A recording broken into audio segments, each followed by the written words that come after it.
So there are a few misconceptions around breathwork that I want to try and clear up in this video. Now, there are so many different breathwork styles out there. It can be overwhelming to understand which one should you choose and what does each one actually do. So I'm going to help you by understanding the mechanism of breathing and how breathwork works to be able to ascertain what is the right technique for you to choose for the given situation. Okay, so let's talk about some of the really popular types of breathwork and breathing practices that exist today. So you have holotropic breathwork, which was created by Stanislav Grof.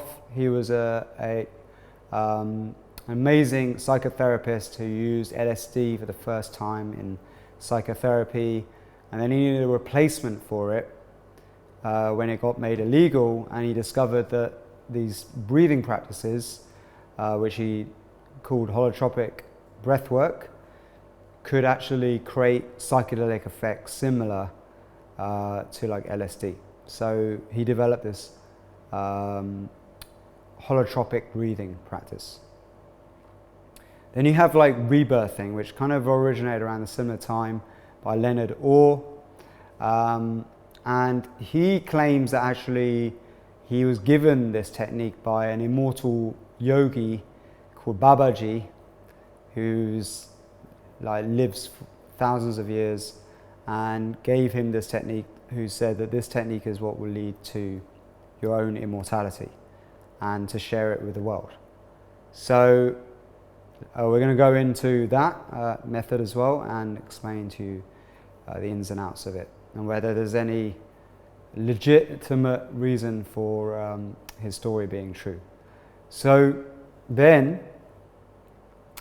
there is like the Wim Hof method, and then there's SOMA breath, which is what we've created, and then the kind of original breathing practices from like African shamanism, Russian shamanism, the Vedic practices from yoga, tantra, pranayama, the Chinese qigong system, they all exist as well. But really, breathwork was given as a name more to holotropic and rebirthing. That's what breathwork was recognized as until more recent times when Wim Hof came in, became this super famous celebrity and made breathing practices more famous with Wim Hof method. You could arguably say that he's the one who made breathwork the household name almost that it is today.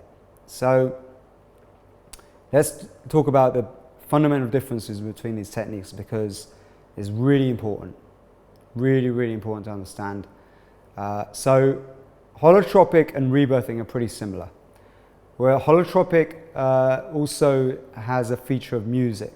It's most holotropic breathing sessions are going to be involving music, and what it is very rhythmical, but you do it in your own rhythm breath, where you're breathing quite a fast rate, I think in through your mouth, out through your mouth, and letting go on the exhale.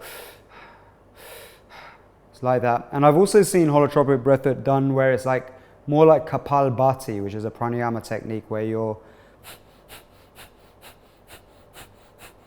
sucking in your belly or breathing out fast through your nose at the same time as sucking in your belly. Like that, over and over and over again.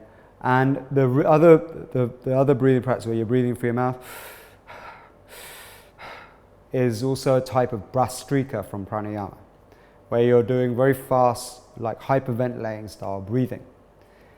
And the idea is you just do this for like an hour or even 2 hours, and this is supposed to trigger in the own words of like Stanislav Grof himself, like a near-death-like experience, which triggers like hallucinations, kind of past life traumas become cleared because you become like you release them from your muscle memory through this rhythmic breathing. But it's like almost like inducing trauma to clear trauma. It's like waking up trauma through a controlled trauma from breathing in this hyperventilating like state that triggers, it kind of wakes up like suppressed emotions that have been suppressed for a long time. So some people at the end of these sessions get intense laughter, they scream, cry, some of them have like crazy panic attacks as well at the end of it because they're just so spooked out by what's going on. But now let's look at that, and rebirthing is pretty much the same. Rebirthing is the same thing, but it doesn't usually have so much of a music component, but the breath is similar where you breathe in through your mouth and then let go on the exhale. And you do this lying down. You'd have a sitter, just like in holotropic breathwork. You'd have somebody sitting down with you. But the mechanism's the same. It's this hyperventilating style of breathing that triggers this kind of trauma release at the end. Now, let's go into this and see whether the science of this and the physiological effects of this, to see how it could be working, the mechanisms, and whether it's really a beneficial thing for your health or if it's something more for your psycho-spiritual mental health. So when you breathe like that, you are hyperventilating. Like, I know that there's going to be a lot of debate around this. People who do holotropic breathing and rebirthing will argue that this isn't hyperventilating, but I'm a pharmacist, I'm a scientist, I understand the physiological, like the way the breath works. This is hyperventilating, okay? Whether you like it or not, you're breathing at, what hyperventilating means is breathing at a faster rate than normal, okay? And when you breathe at a faster rate than normal, hyperventilating, ventilation, it means that you are breathing out a lot of excess carbon dioxide. You're breathing out carbon dioxide faster, at faster rate than you normally would at rest. And you're breathing in obviously oxygen. Oxygen doesn't change much. Like when you're breathing, even deep breathing, you're pretty much, or even just slightly breathing, you're saturated with oxygen in your red blood cells. But what's happening when you're hyperventilating, it's really affecting the carbon dioxide. So you're breathing out lots of carbon dioxide, and what that means is that you don't have enough carbon dioxide in the system to get the oxygen off the red blood cells into the cells where it needs to go. So you actually, and it's the Bohr effect, it's called the Bohr effect, that gets the oxygen off the red blood cells and allows that oxygen to go to where it needs to go in your body, into the organs and the tissue cells. Now, what happens is you end up getting a lot of oxygen in your red bloodstream, saturated for a long period of time, and not enough oxygen to where it needs to go. And this creates in your system a state called respiratory alkalosis. And actually, you've probably experienced this yourself by accident. You can get respiratory alkalosis by talking a lot. When you talk for a long period of time, you might get a little bit lightheaded. And that's because you're breathing out a lot of carbon dioxide, okay? And your oxygen is staying stuck to your red blood cells and not going to where it needs to go. So you're getting dizzy, you're feeling a little bit faint, okay? That's why taking some time to have a pause, having a meditation, just not talking, actually is really good for your physiology, because it stops you from over breathing, from breathing out that carbon dioxide. But when you're like hyperventilating, doing a rebirthing session or holotropic breathing session, same thing's happening. And what's going on now is that you're not getting oxygen to where it needs to go. You may not get a suffocation feeling. Okay, you might not feel like you're suffocating because you think, oh, if you're not getting oxygen to where it needs to go, you'd feel like you're suffocating. You don't get that because the suffocation feeling comes from your lungs and you're constantly breathing. But what's actually happening is you're depleting the cells of the rest of your body of oxygen. Okay, it's diminishing. not completely suppressing it, but it's diminishing the oxygen from going to where it needs to go. This leads to respiratory alkalosis, which causes panic attacks. It causes vasoconstriction, you get contraction. It releases emotion, obviously, because of the panic, the state of panic, anxiety. Your body literally thinks it's going to die. All right? So you're triggering this state. However, if it's just done for a short period of time, let's say you do it once in a while, it's not like a chronic thing. That's why if you do this every single day, it's going to lead to disease in the body. It's going to negatively affect your body. Just look up respiratory alkalosis, the consequences of that, what it does for your health. It's not very good because your body's trying to do whatever it can to maintain a perfect pH. Your body requires perfect pH, which is the acid-alkaline balance created by oxygen and carbon dioxide, for you to function. And when it goes off balance, you've got disease. So doing holotropic breathwork lots of times a day, doing it every day of the week is not a good idea. Same thing with rebirthing. These should be treated with respect and caution because there is beneficial things that can come from this stress response you're initiating on the body, which is this psychotherapeutic effects. It's like you hallucinate, like you're going through an acid trip. And this can have psychotherapy. And if you do it with an instructor who's trained, it can be very beneficial in that right context. But it's not something that you should just do willy-nilly on your own, because that can lead to problems, especially with your blood pressure, your heart health, and other issues. But these techniques are also discussed in the ancient school of breathwork, Pranayama. And the similar technique would be Kapalbhati and Bhastrika. Okay? And these techniques are also known by more well-astute yogis to also have harmful consequences if you overdo them. Okay? And some yogis make the mistake of thinking that these are beneficial. The reason why they make this mistake because they have a misconception over oxygen. They think that oxygen is this thing that we need lots of. We need to deep breathe, do lots of deep breathing. If this was true, that oxygen is the powerful healer that it's been touted as being, obviously it's essential, we need it to produce energy, but too much oxygen, as said by Helmut Sees, the guy who coined the term oxidative stress, the doctor, like too much oxygen also can cause corrosion, like rusting effect, inflammation and disease, because oxygen is corrosive, it creates fire, it creates byproducts of its metabolism that causes damage to cells. So yogis who really understand this, they'll say you don't do too much Bhastrika, don't do too many reps of Kapalbhati.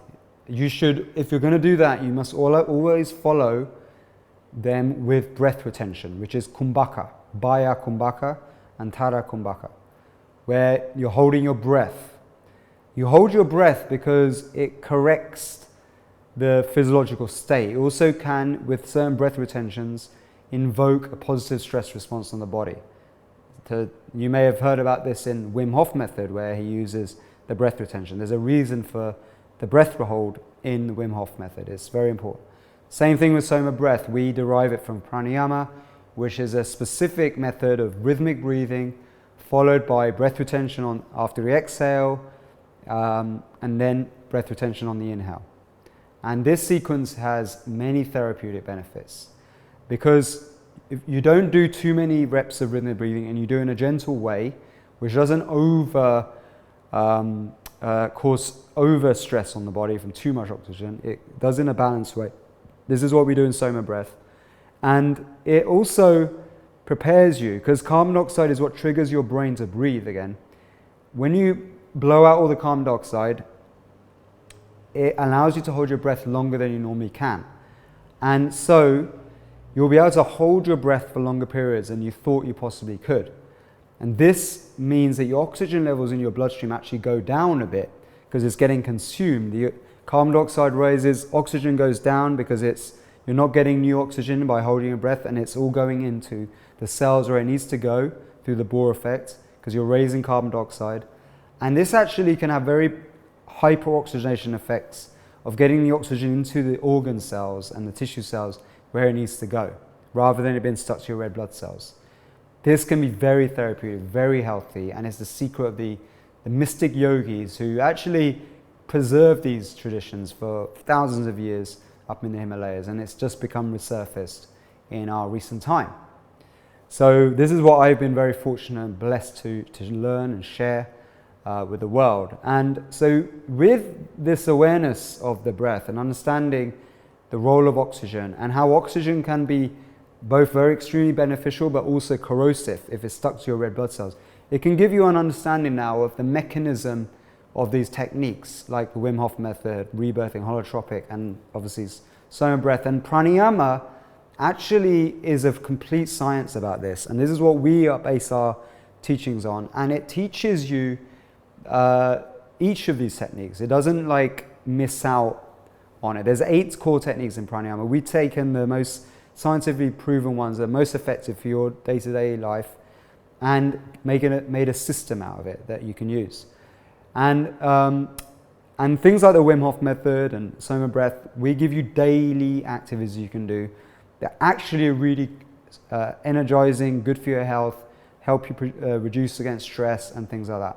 In SOMA breath, we also go into the realms of altered states of consciousness with our longer awakening sessions that actually also mimic like what happens in holotropic, but does it in a more safe and more precise way, using the breath and music together, the music being driven by the breath. So it's a really powerful system in SOMA, because it's not just one size fits all, it's a plethora of different techniques. Now, the thing with holotropic and rebirthing is that they are not meant to be done every single day as and touted as healthy breathing habits, because they encourage mouth breathing, and they are hyperventilating. Whether you like it or not, I can argue this in court, they are hyperventilating. And they don't have an emphasis on the breath retention part like we do. So you've got to do them with precaution, and do them with an instructor, and do it with somebody who really understands the psychotherapeutic effects of them and the right time to do them, and how to deal with traumas that might come up and be triggered. This is also things that we train our own therapists to do in our SOMA breath courses, who do these more advanced techniques. So holotropic and rebirthing are advanced techniques, and they're great for their intention. But when there's people out there saying that they're these cure-all techniques and that they are the normal way to breathe and that's how we should be breathing, they're very confused and they're going to cause problems. So we're not into that. We're into the real facts. And Stanislav Grof never said that this is how you should breathe normally. Okay, he never mentioned that. Normal breathing, which is discussed in pranayama, should be through your nose and out through your nose. And it should be silent and quiet. You don't need to be deep breathing. It's not about the depth. It's all about breathing through your nose and having being as efficient at using oxygen as possible. That's what the system of yoga pranayama does, is it means you need less oxygen to create the same amount of energy. Oxygen efficiency. So your breath becomes quiet, silent. Your breath rate slows down. You become more calm. You don't get the panic and the fizzy head of over breathing that you get when you hyperventilate. Panic attack actually is triggered quite often from hyperventilation as well. And one of the cures for panic is breathing through a paper bag and taking in that carbon dioxide. And that carbon dioxide actually helps you get the oxygen where it needs to go and calms the nervous system down. So that's why nasal breathing, slow breathing rates is how you should breathe normally. However, it should be not forced. And if you have to force yourself to breathe slower, that means actually, but you really need to breathe more and it's uncomfortable to breathe slower, then it means you haven't trained. You haven't got healthy. So you need to start doing anaerobic exercise. You need to start doing techniques that actually improves your oxygen efficiency. Buteyko went deep on this. He also studied yogis who are doing this stuff in the Himalayas. And we do it as well. In SOMA breath, we go very deep into healthy breathing habits you can do every day. And then we also go into all these other techniques you can do on one-off occasions, special ceremonies and events you can do to create these spiritual experiences you can get from holotropic and rebirthing. So hopefully this video has cleared up some of the misconceptions about breathing, and the fact that normal breathing is very different from what you do in techniques. You should not confuse techniques, any of these techniques, with normal breathing. Normal breathing, as I said, through your nose. Your nose is a filter for the air. It actually purifies the air, preserves it, prepares it for absorption through the lungs, and it also slows the breath down. And you may have seen yogis doing this alternative nostril breathing. Again, what that does, slows the breathing right down. And this trains you to have a slower breath as well. And here's the thing, in pranayama, longevity is associated with your breath rate. They studied animals and they showed animals that live a long period of time, they, like elephants, turtles, they have very slow breathing rates, like 2 to 4 breaths. And animals that live a very short time, like rats, mice, they have very fast breathing rates, okay? They have like 20 to 30 breaths per minute. They only live like 2 years. Humans have the conscious ability to control the rate of our breath. That's right. We can change our physiological state because of that. It's very, very interesting. So that's why conscious control of your breathing, and these are all conscious breathing techniques, it can have different effects on your physiology with different intentions, different purposes. So having an awareness of all of those techniques is really good. It can help you become a master of your breath. Understanding the science is really good as well, gives you good foundations so that actually you're well equipped to really take advantage of how important our breathing is to our overall health and well-being. So I hope this was useful and has enlightened you a bit, and also helped you clear up any misunderstandings you might have over each of these popular breathing techniques that are out there. And if you like this video, then why not subscribe to our YouTube channel? I'm going to be releasing more videos like this. We've already got lots inside the channel. And you can also sign up for our free masterclass where we go into this in a lot more depth.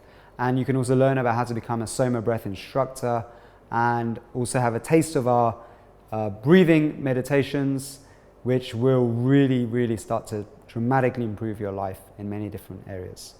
All right, much love, many blessings, peace.